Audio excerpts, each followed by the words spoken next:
See how Kentucky Cattlemen help Nebraska farmers in need. Fire up your grills, it's officially Beef Month and we're giving back. House Bill 311 was signed into law, what that means for Kentucky beef. You are watching Kentucky Cattle News. This is Jacob Redway reporting.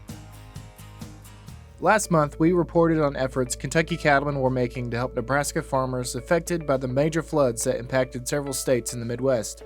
Those cattlemen and several groups across the state stepped up and exceeded all expectations. Jeremy Armstrong, president of the Breckinridge County Cattlemen's Association, collaborated with multiple county associations across the state to help collect flood relief supplies, including hay and fencing materials. Right now, I have a total of 23 semi-loads of material to go out there. Anywhere from hay to, like I said, cleaning supplies, fencing supplies, the biggest majority of it. Everybody's came together. We've raised right at $19,000 worth. We took out money, bought supplies here locally to send out to Fullerton, Nebraska.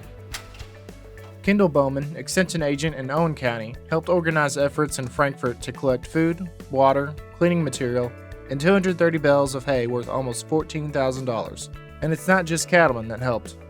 It's been pretty amazing to see all the cattlemen's associations across Kentucky come together and help make this possible. Extension, 4-H, FFA, Farm Bureau, and all the many other ones that came together to help us piece this together. We really appreciate it, and I know the producers out in Nebraska sure will too.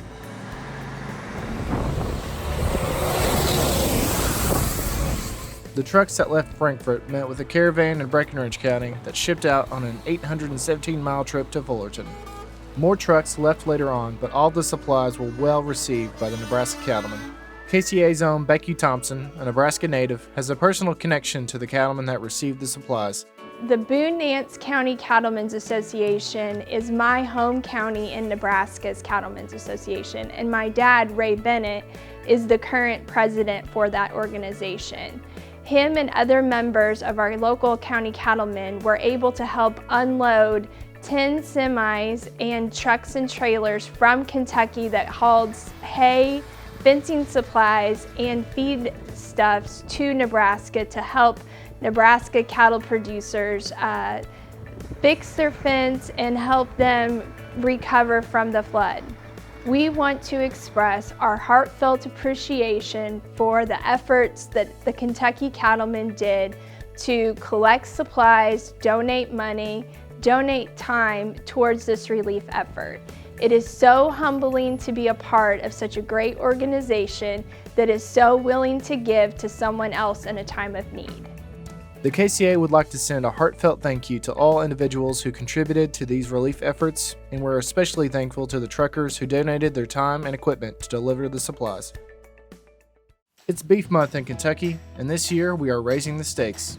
Beef Month kicked off at a proclamation signing at the Capitol in Frankfort, where Governor Matt Bevin officially declared May as Beef Month in Kentucky, recognizing beef's vital role in the state. Whereas Kentucky is the leading beef cattle state east of the Mississippi with 1 million beef cows on Kentucky farms.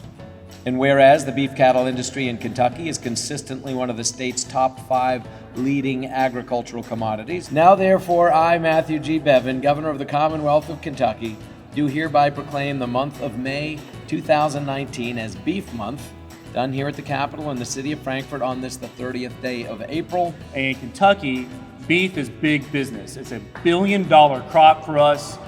38,000 farms have beef cattle on them. The average herd size of 38. But we want to do more than just celebrate Kentucky. We want to give back too. This year, Beef Month gives back to fight hunger, and we want you to join us. In collaboration with the Kentucky Department of Agriculture's Hunger Initiative, we are dedicating Beef Month to help the 1 in 6 Kentuckians that are food insecure. Get a Raising the Stakes t-shirt online at Wildcat Warehouse, and 50% of the proceeds will go to Feeding Kentucky and help communities in need.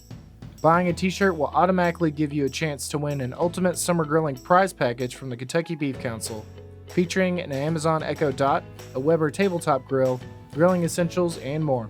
Be sure to enjoy our featured recipes during Beef Month, including the Chimichurri Churchill Burger, the official burger of the Kentucky Derby, grilled adobo beefsteak tacos, ribeye steaks with blue cheese butter, and much more.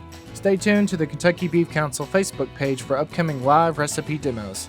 You can find all these recipes, upcoming Beef Month events, and much more at kybeef.com.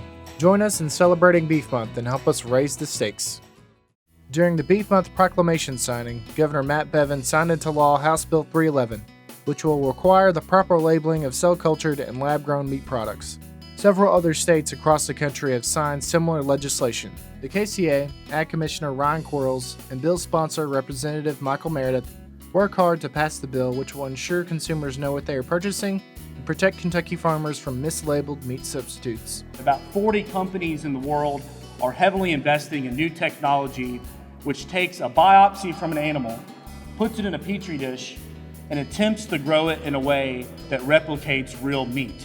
And I don't know about you, but I would much rather have a steak that is raised in a field than raised in a stainless steel vat. You can call it anything you want, you just can't call it meat, because that should be reserved for traditional agriculture. And I'm so proud today that we can do something for our protein industry. It's an important bill for a lot of different reasons. One, for a very specific reason, it will provide transparency to our consumers as they go to the grocery store or the butcher shop to know that they are getting a product that is coming from a traditionally harvested livestock animal. Let's just label things for what they are, allow people who produce the real thing to be given credit for that. And so this was an easy bill to sign. I have tremendous respect for the men and women who work every day raising, in this specific case, beef cattle in this state. Thank you for watching Kentucky Cattle News, where we're always thankful for farm families, healthy herds, and tasty traditions.